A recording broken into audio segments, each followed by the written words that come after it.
Hey everybody, it's Carm here. I'm coming to you on 4th of July weekend. Lovely day. Last few days have been really nice, and wanted, wanted to come on and do a video I've been wanting to do for quite a long time.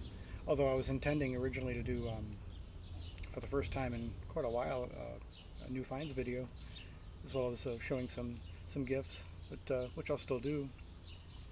But this, I guess, a certain listening ritual that has taken over the last few years made me maybe want to jump in with this, and again finally do this.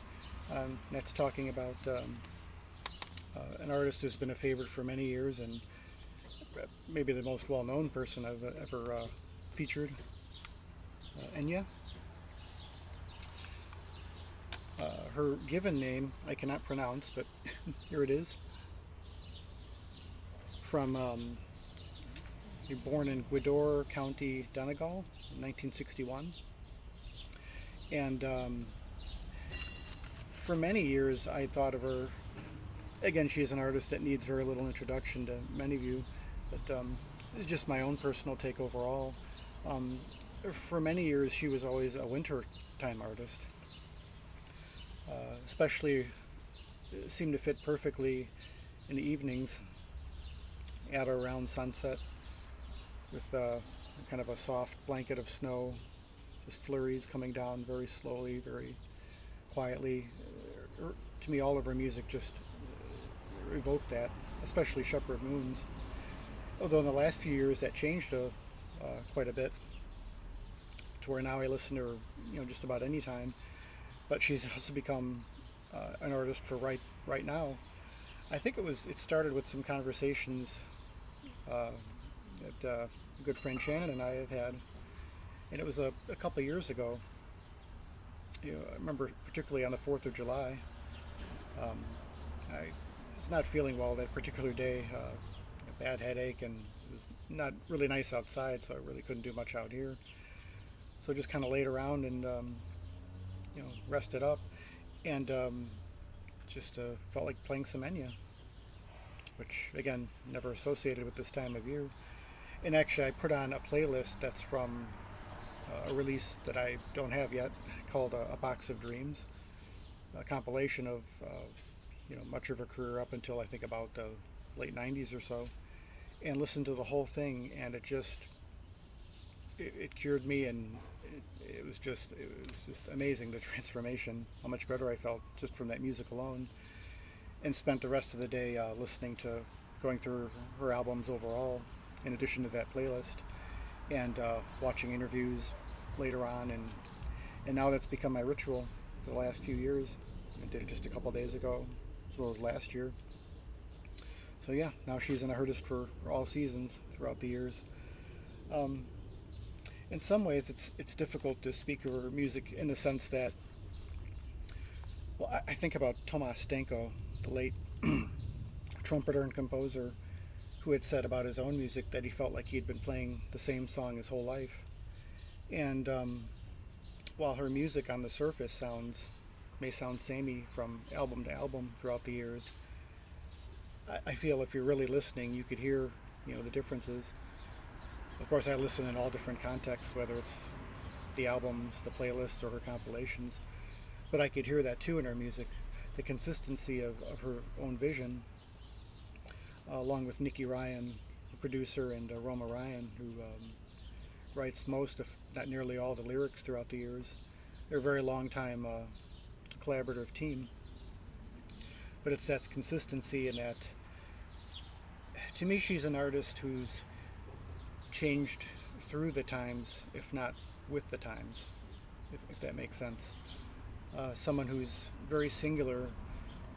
She reflects her own passions, her own tastes, her own emotions. Again, along with her, production team, Nikki and Roma, but it doesn't seem to reflect overtly, at least, the music of the day, the trends of the day, or whatever is prevailing. It's always, very personal and very much her own. So for that, I cherish her music, and it's something that's stayed with me a long time. So I'll just start right in and just just say a few things about each album. Again, I don't know what else you could add to these, but this is her debut, 1986. Of course, she was in the group, a family group, Clannad, or Clannad, however it's pronounced, along with her siblings, Moya Brennan, her sister, among others. Of course, very well known on their own and very distinctive. This was originally, oh, here's another, a later version released in Under the Celts, 1992. Same album, basically. Originally a soundtrack for a documentary on the Celts, which I still have yet to see in full to this day. But this is something that really, I think, is in some ways distinctive from the rest of her catalog. Of course, you could hear the continuity through it all. Again, very much distinctively her own style right from the beginning. Something very much her own.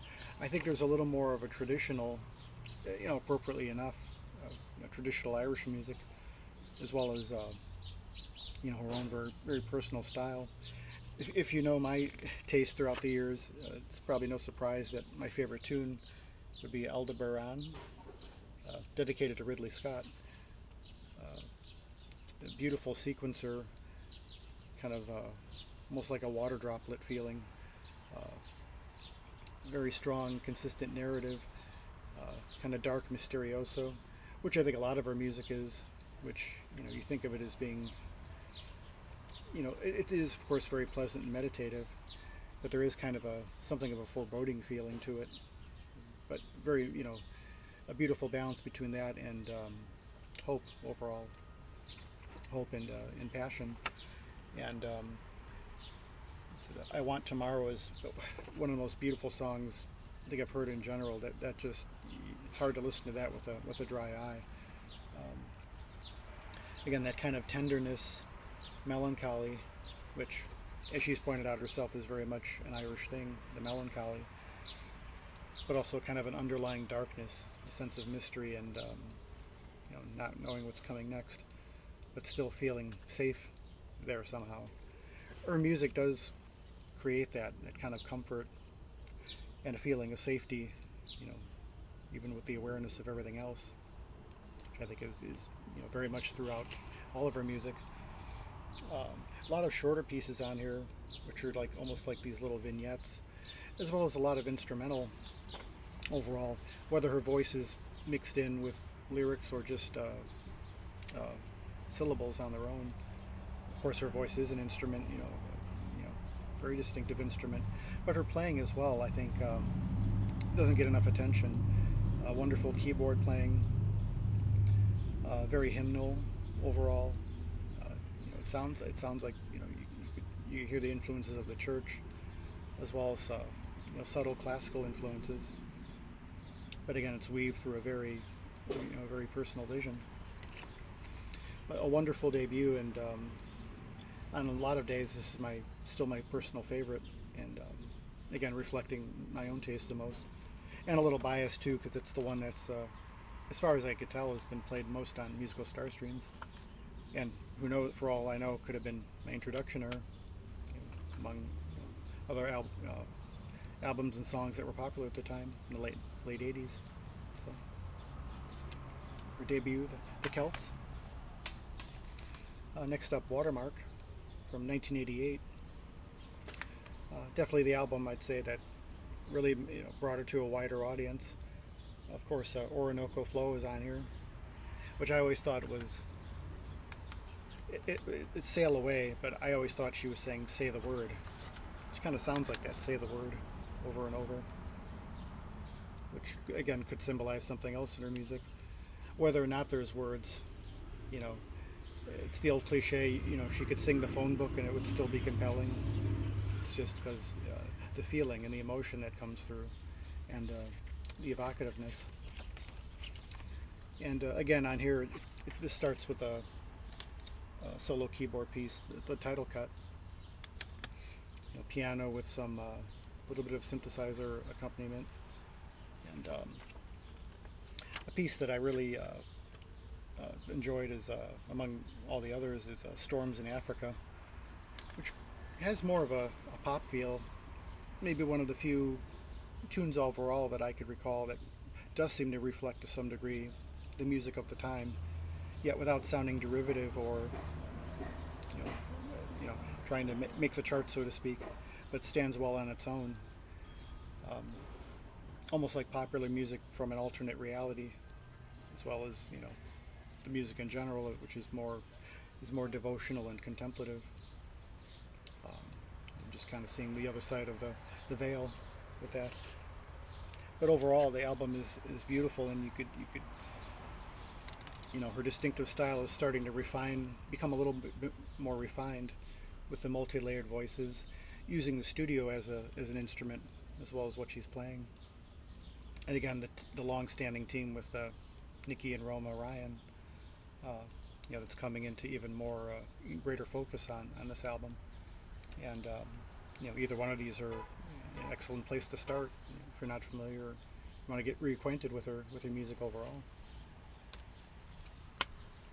And next up from 1991, Shepherd Moons, another album that's if Watermark didn't put her on the map as much, this one certainly did, or at least by this time she was really well known to just about everyone. And it was probably around this time where I was starting to hear more of her music overall, whether it was played on star streams or radio in general. And again, that too, being that she at this point really became an artist that would have normally been called part of a niche label, whether it's new age or space, but someone who appealed to people all across the board, into all kinds of pop music, even rock, progressive. The more upbeat moments, it somehow fits in there without trying to, or retrofit itself into that area. Another one that starts, instrumentally, Shepherd Moons, or with her voice as an instrument. Just gorgeous. It makes me think back to during Star Streams, they would have advertisements for the Heartbeats catalog, Backroads Distributors, and that was part of their theme, was they would weave in different portions of different songs, like Ray Lynch and others, and that was in there too.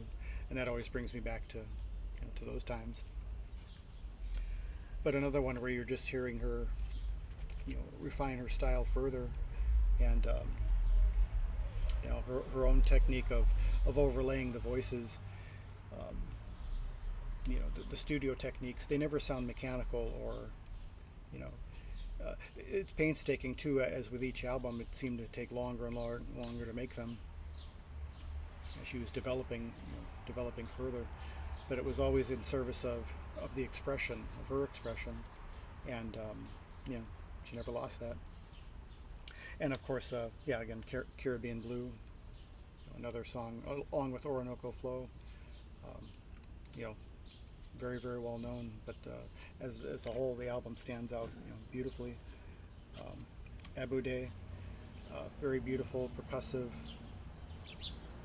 kind of a lilting, jaunty quality, but again, very much, very distinctively her own. And again, another great, appropriate introduction as well as anything else. Thinking too, it's hard to believe how long these albums have been around. I mean, this is over 30 years old. Her debut is almost 40 years old, but yet still timeless. Next up in 1995, we have the Memory of Trees. The Memory of Trees. This is a personal favorite, and has a special place in my heart and consciousness, as it was the first album I ever bought of hers, originally on cassette, around the time it was released. And the two covers here is a good picture of the music, that kind of that hope, that sense of hope and love and appreciation for beauty in life, but also the melancholy and even the deep sadness, lamenting, but finding a kind of equilibrium between them and seeing them kind of as one thing. or on the edges of each one, throughout life, and it reflects it very vividly here. Goes into a little bit darker territory. Again, as I've said before about other music, not darker in a negative sense, but more that sense of mystery and maybe a little foreboding. But you could always hear kind of hope on the edge of it all. The memory of trees being primarily instrumental. Anywhere is absolutely beautiful.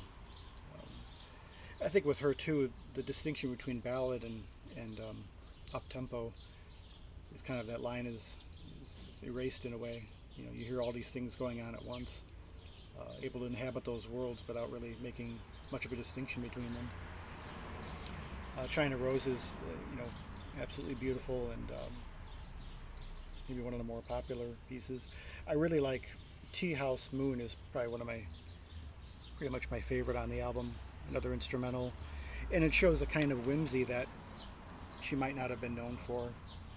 Something about the voicings that she uses on keyboard. Even a little bit of humor. You don't really associate with her, but it's there if you're really listening. But this album, I think, has a wider range of emotions and feelings that, up to this point, at least that I gather from it. And again, it's something personal because it was the first I had in my collection, and really started to immerse myself, from there on out, as the albums came. Which, of course, after this, they started kind of moving, a little further and further apart. She took more time to develop them. But yeah, gorgeous, and for me, I mean, they're all highlights. The albums are all highlights, but this one, really stands out for me. I know there's some gaps. I don't have every single one. There's a really nice compilation here that came out in '97. Paint the Sky with Stars, Best of Enya. As well as good of an introduction as anything else. I've heard a few other compilations, but for this time, especially for everything she had done up until the mid-'90s, this is a really nice introduction. Captures her well for during that time. So beautiful throughout. And next up, again, a gap of quite some years, 2000, Day Without Rain. Well, this is an album that it took me a while to come to appreciate. I think this is more of up to this point, probably her most stripped down album. The voices are a little less layered, and it's more, just her, not as much overdubbed, but still with her, instrumental colors. It reminds me too how no matter how much time seems to elapse in between albums, there's always a continuity. Again, with that kind of singing, kind of a variation on the same song throughout one's life. It always picks up somehow where the other one left off. And on this one, it's a little more stripped down. Wild Child, the second piece, is another one that has kind of that upbeat, lilting quality. So much of her music has. Only Time was a song that was very poignant for that time. The events of 9/11, it was used during that, and other pieces were used for soundtracks. I think it became her most popular or biggest selling album for a while, or maybe even to this day. It's her shortest album as far as I know, at least that I've heard, at just under 35 minutes. And seems to go by even quicker than that. But it's still very much, all the hallmarks of her music are very much there. It ends with Lazy Days, which is another favorite. Even more upbeat than her most upbeat pieces. And it's a nice way to end the album, because a lot of times the albums will kind of trail off into something, kind of a quiet epilogue. This one has more of a celebratory quality, more overtly. So, yeah, wonderful stuff. Day Without Rain from 2000. Next up, a few more years go by, and we have Amantarine from 2005. And yeah, again during this time, the albums were taking more time with them. I think this was at least a few years in the making, maybe 2 or 3 years in the making. And something different about this, it kind of has that similar stripped down quality as the previous one, though she introduces more. She had sung, besides English, she had sung in Latin and Gaelic, which I believe is her first language. But there's also the Loxian language, which I believe Roma had invented. I think it was, as far as I know, it was inspired by Lord of the Rings, which he had done, music for in different context, and that adds another more color, to what she had already been previously doing. But again, she could sing anything, and it would still be her, and it would still be a very personal statement. And yeah, and again, kind of continuing that great continuity, mixture of a ballad and up tempo, but it all kind of sounds very much her. And some days, this is kind of like the previous one. For a while, I didn't quite connect with it, and I'm liking it a lot more. And some days, this would be in my top three if I were to make a top three. Just gorgeous. So, yeah, Amen Turine from 2005. There had been some albums over the next 10 years. I think there was And Winter Came was another one, which I don't have handy. And I know there were soundtracks and other things. But to this day, this is her most recent, and hoping there'll be something else eventually. Dark Sky Island in 2015, so jumping ahead quite a bit. Now, for a while, this has been among my favorite albums. And again, you hear the continuity, even with 10 years elapsing. It's still very much hers. The humming starts right in. Another piece, very much jaunty, lilting, earwormy, I guess you could say, but really in the best way. Again, with a little bit of that, some whimsy there that you normally wouldn't, consider her to be known for, but it's very much there. So if I could find my way, just gorgeous. This is another album that at times, I find the most moving and emotional, even elegiac. But yet there's that balance of celebratory and showing that, in some ways they're the same thing. And she somehow is able to distill all that in, a vision that's just very, very personal. And the title cut itself, I remember being primarily instrumental. And overall, it's just, this is another album that brings in the Loxian language. And it seems to tie, in some ways I feel like it ties in her whole career, in a sense. Not so much as a retrospective, but as, little points, little touch points that she's expressed throughout the years kind of comes through here. Echoes and Rain, that kind of almost has kind of an Orinoco flow feel to it. Almost, not like a sequel, but almost like maybe like an inverted version of it, updated in a sense, but still standing on its own. And again, throughout the years, it's still wonderfully and refreshingly consistent, and just, there's no one quite like her. And I'm hoping this isn't the final album. If it were, it would be a fitting, a fitting final album. But as far as I know, last I heard, I think, I think even within the last year, supposedly is working on some new music. So, taking more time to really craft something. But looking forward to it. Especially in this time, we could use this music more than ever, for healing and everything else. So, prattled on for quite a while here. I don't know if I've done her any justice. Probably not. And, many could say something much more concise and meaningful about her music, but it's meant a lot to me over the years, and in recent years, again, it's taken on something a little new. Listening to it at times I maybe normally wouldn't have, but it is music for all seasons, and a timeless and yeah, and deeply, deeply personal. And yeah, uh, if you haven't heard her or haven't heard her in a while, by all means, it's a wonderful immersive experience.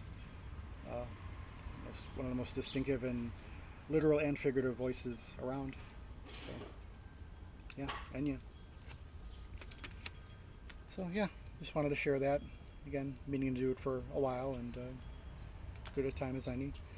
And yeah, hope to be back on soon with some other new things. And hope we're all well from where you're at, keeping cool. And till the next one. Peace, love, and joy.